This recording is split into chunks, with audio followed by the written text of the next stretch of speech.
അങ്ങനെ എന്തുവാ പേരെന്തുവാ? കാശി ഹർഷാനന്ദ്. നല്ല പേരാ. നല്ല. പിന്നെ SP ചലഞ്ച് എന്ന് പറഞ്ഞൊരു യൂട്യൂബ് ചാനൽ കേട്ടിട്ടുണ്ടോ? സബ്സ്ക്രൈബ് ചെയ്തിട്ടുണ്ടോ? ഫോണില്ല, ഫോൺ കൊണ്ടുവന്നില്ല. അപ്പൊ നമ്മളൊരു ചലഞ്ചിങ് ഒരു 5 ചോദ്യം ചോദിക്കും. 5 ചോദ്യത്തിൽ 3 ചോദ്യത്തിന് ഉത്തരം പറഞ്ഞാൽ ഒരു സമ്മാനം കിട്ടും. ഒരു ഉത്തരം പറഞ്ഞാലും 2 ഉത്തരം പറഞ്ഞാലും പ്രോത്സാഹന സമ്മാനമാണ്. പക്ഷെ ഇതിനകത്ത് ഒരു വ്യവസ്ഥയുണ്ട്. ഒരു ചോദ്യം ചോദിച്ചു ഉത്തരം പറഞ്ഞു, രണ്ടാമത്തേന് ഉത്തരം പറഞ്ഞില്ലെങ്കിൽ ഈ ആദ്യത്തെ പോയിന്റ് നഷ്ടപ്പെടും. മൈനസ് പോയിന്റ് ഉണ്ട്. അപ്പൊ അങ്ങനെ ഉത്തരം മൈനസ് പോയിന്റ് വന്നാൽ ഈ കുരങ്ങനെ കൈ തരും. ഈ കുരങ്ങൻ കയ്യിലുണ്ടെങ്കിൽ പിന്നെ സമ്മാനം കിട്ടത്തില്ല. പിന്നെ കുരങ്ങനെ ഞാൻ തിരിച്ചു മേടിക്കണം. മേടിച്ചാലേ അടുത്ത സമ്മാനം കിട്ടത്തുള്ളൂ. അപ്പം ഒന്നാമത്തെ ചോദ്യത്തിന് ഉത്തരം പറഞ്ഞു, രണ്ടാമത് ഉത്തരം പറഞ്ഞില്ലെങ്കിൽ ആ കിട്ടിയ പോയിന്റ് തിരിച്ചു പോകും. മനസ്സിലെ? അപ്പൊ 5 ചോദ്യത്തിൽ 3 ചോദ്യത്തിന് ഉത്തരം പറഞ്ഞാൽ മതി. ഉത്തരം തെറ്റിയാൽ നെഗറ്റീവ് മാർക്കാം. ചോദിക്കുന്നതിന് ഉത്തരം തെറ്റിയ നെഗറ്റീവ് മാർക്കാം. അപ്പൊ നമുക്ക് എത്ര MLA മാരുണ്ട്? നമ്മുടെ നിയമസഭയിൽ എത്ര MLA മാരുണ്ട്? 140. അപ്പൊ ഒന്നാമത്തെ ഉത്തരം ശരിയാണ്.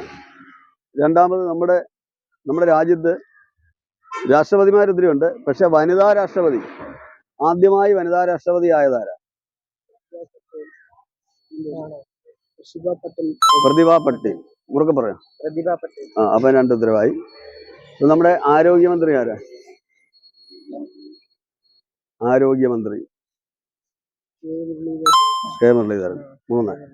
അപ്പൊ 3 ചോദ്യത്തിന് ഉത്തരം പറഞ്ഞു. ആദ്യത്തെ 3 ചോദ്യത്തിന് ഉത്തരം പറഞ്ഞാൽ സമ്മാനം ഉണ്ടെന്നാണ്. അപ്പം അതുകൊണ്ട് ബാക്കി 2 ചോദ്യത്തിന് പ്രസക്തിയില്ല. 5 ചോദ്യത്തിൽ 3 ചോദ്യത്തിന് ഉത്തരം പറഞ്ഞാൽ സമ്മാനമുണ്ട്. അപ്പൊ നിങ്ങൾക്ക് സമ്മാനം കിട്ടിയിട്ടുണ്ട്. പേരെന്തുവാ?